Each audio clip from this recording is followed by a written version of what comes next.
Assalamualaikum warahmatullahi wabarakatuh. Kami dari kelompok 1 yang beranggotakan Aji Iwan Al-Baihaqi, Anggito Abimanyu, Floresita, Nuriana Dwi Karina, dan Septia Ramadhani akan menjelaskan tentang Kerajaan Samudra Pasai.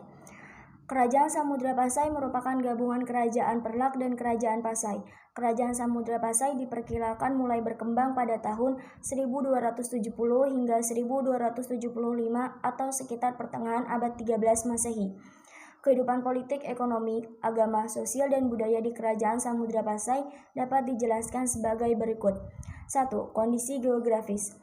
Letak Kerajaan Samudra Pasai diperkirakan berada sekitar 15 km di sebelah timur Lok Sewu Mawe, Aceh. Perkembangan Kerajaan Samudra Pasai tidak dapat dipisahkan dari aktivitas pelayaran dan perdagangan internasional yang sudah ada sejak abad pertama Masehi. Selain kondisi geografis yang strategis, kondisi tanah yang subur turut mendukung kemajuan Kerajaan Samudra Pasai. Kondisi tanah yang subur tidak dapat dipisahkan dari keberadaan dua sungai besar yang mengapit wilayah Kerajaan Samudra Pasai. Kedua sungai tersebut yaitu Sungai Peusangan dan Sungai Pasai. Kedua sungai ini berhulu di dataran tinggi Gayo. Wilayah Kerajaan Samudra Pasai yang subur dan cocok digunakan sebagai areal pertanian dan perkebunan.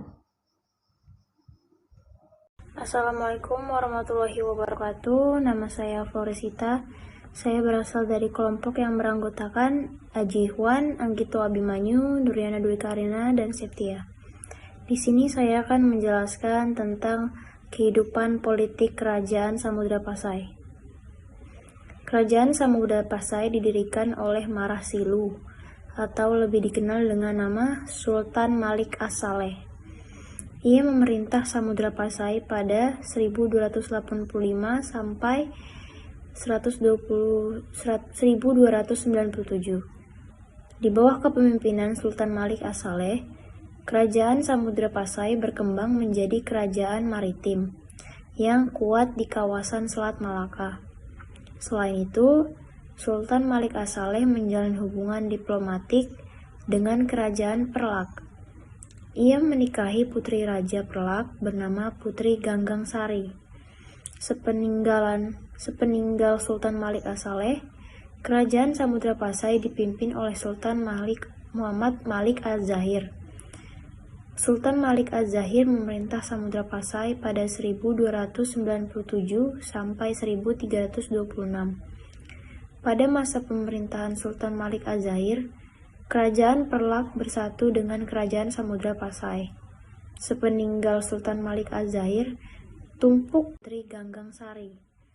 Sepeninggal Sultan Malik As-Saleh, Kerajaan Samudra Pasai dipimpin oleh Sultan Muhammad Malik Az-Zahir.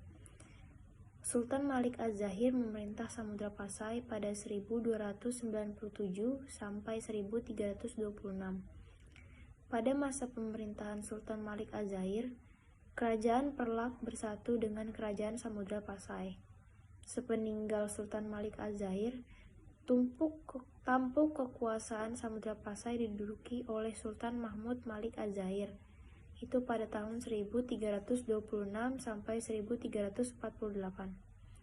Pada masa pemerintahan Sultan Mahmud Malik Az-Zahir, Samudra Pasai diserang oleh Kerajaan Majapahit.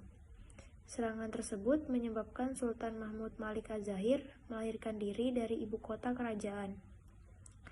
Untuk beberapa waktu, Samudra Pasai berada di bawah kekuasaan Kerajaan Majapahit. Pada 1383, di bawah pimpinan Sultan Zain Abidin Malik Az-Zahir, Kerajaan Samudra Pasai berhasil melepaskan diri dari kekuasaan Kerajaan Majapahit. Sultan Zain Abidin Malik Az-Zahir menjalankan pemerintahan di Kerajaan Samudra Pasai hingga 1405. Sekian dari saya. Wassalamualaikum warahmatullahi wabarakatuh.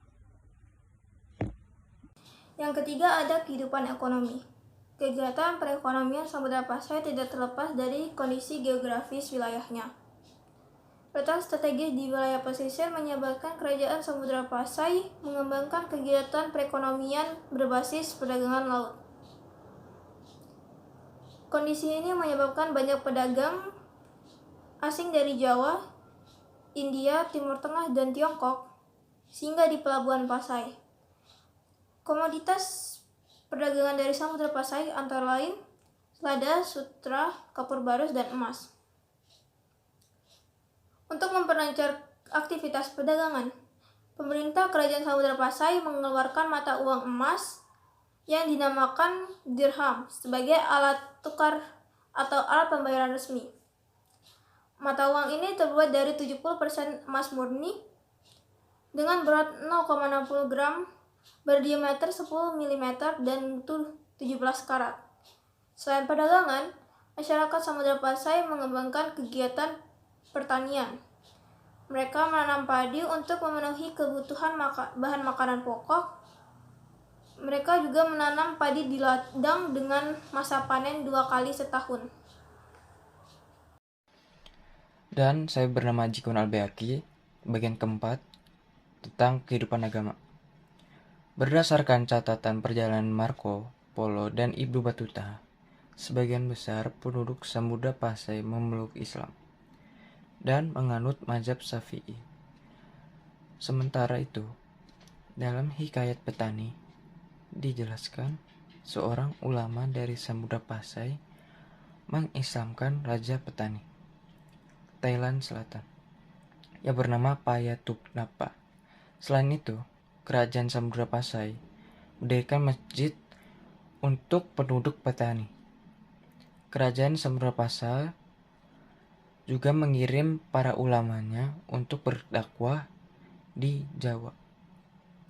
Salah satu ulama tersebut adalah Fathahillah, yang dalam perkembangannya menjadi panglima di Demak dan penguasa di Cirebon. Maaf jika ada kesalahan dari saya.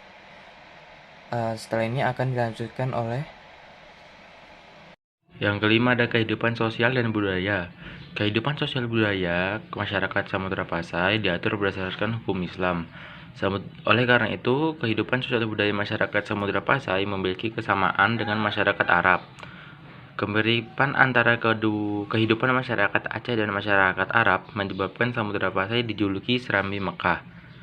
Pengaruh Islam dalam bidang budaya di Samudra Pasai juga terlihat dan dalam nisan makam raja-raja Samudra Pasai yang dihiasi syair-syair bernuansa Islam. Salah satunya nisan makam Sultan Malik As-Saleh.